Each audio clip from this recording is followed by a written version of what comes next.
Well, Paramount pushes back after Warner Brothers' rejection, stands behind $30 all-cash offer. Yeah, rejection, it's a tough thing to take, believe me. I know. So here we go. Paramount Skydance has fired big after Warner Brothers Discovery's board publicly rejected its hostile bid, insisting its $30 per share all-cash offer remains superior to the current merger agreement with Netflix. Well, yeah, see, even I know that $30 is more than $27. But anyway, Paramount urges WBD shareholders to take a closer look at the value it offers. In a new statement, Paramount reaffirmed its commitment to acquiring Warner Bros. Discovery for $30 per share in cash.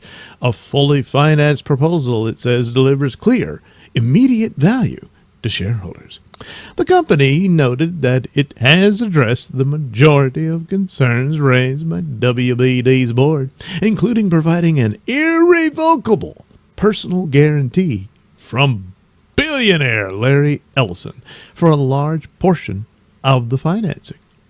Chairman and CEO David Ellison argued the all-cash nature of the offer simplifies valuation and avoids uncertainties tied to stock components, pointing to the fluctuating value of Netflix's share and cash proposal as a key differentiator. Yeah, I would have thought, the biggest argument against them was the debt they're taking on. But in the immediate, you get the cash, And Paramount's analysis claims that even after accounting for the pending spinoff of Discovery Global, its cash bid still outweighs the total value under the Netflix deal. Paramount also emphasized that its all-cash approach gives Warner Brothers Discovery shareholders certainty and speed, cash up front versus a mix of cash, stock, and future value tied to a spinoff that could take years to materialize. Yeah, it makes sense to me, Paramount argues that this certainty contrasts with the Netflix deal's reliance on equity pricing and long regulatory timelines. The company reiterated that its financing commitments, including a backing from major financial institutions for the debt portion, are fully in place, though Warner Brothers board dismissed the structure as a debt-heavy leveraged buyout. David Ellison, chairman and CEO of Paramount, said, "Our offer clearly provides WBD investors greater value and a more certain, expedited path to completion. Throughout this process, we have worked hard for WBD shareholders and remain committed to engaging with them on the merits of our superior bid and advancing our ongoing regulatory review process."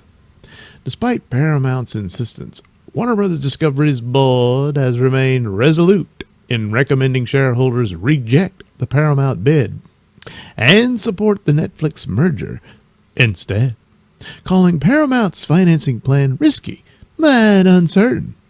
Paramount's latest rebuttal directly challenges that assessment, framing its offer as a straightforward choice: more cash now, less exposure to market risk later. How shareholders react, especially with the tender offer deadline approaching, will be one of the key developments in this high-stakes corporate battle. Well, no doubt. But it's a logical case. As far as uncertainty and risk, well, you could certainly make a strong argument for the Netflix deal on that. So, and especially since you get the cash now. How things pan out and all that. And then you're just counting on things to come through with Netflix. And I mean, they just, don't worry, we got the regulatory business in the bag. So, between the two, and neither one is a great deal.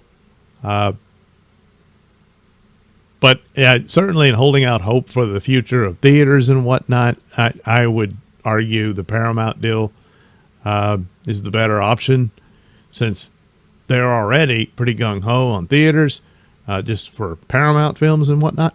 So the same would be true for Warner Brothers, should it come under their umbrella. And with Netflix, no. I don't care what they say, it's like, well, up front, and then suddenly it won't happen, Yeah, I don't know, the assessment that, no, this is a no-brainer. It's a done deal. It'd be crazy to go with Paramount at this point. That's just not accurate. And, it's what the board's decided, and then you got to wonder how. So it's good for the board. What about everybody else? You can't help but come to that conclusion here. So, but still, yes, there's a lot of debt going forward.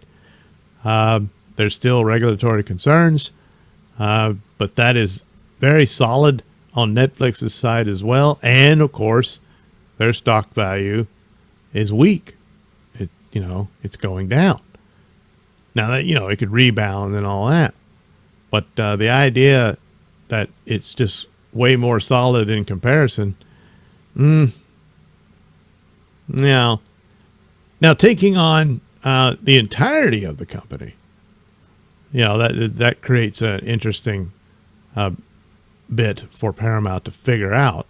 Whereas Netflix, they're going to go with the split. But anyway, so that's their response.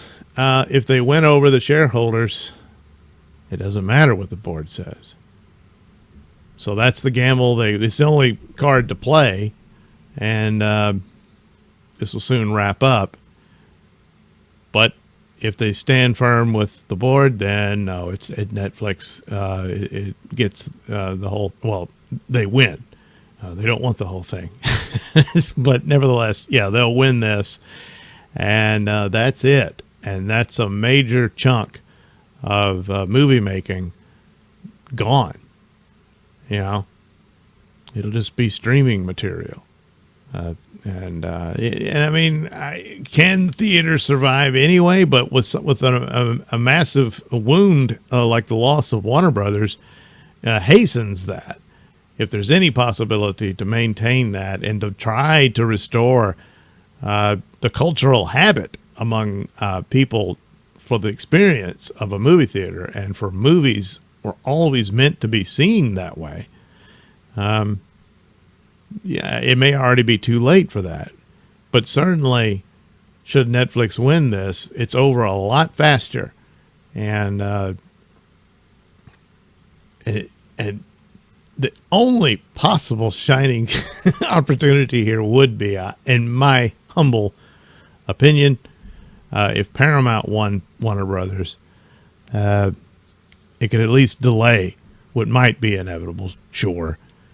But any chance to change course on that would go if ultimately Paramount loses this.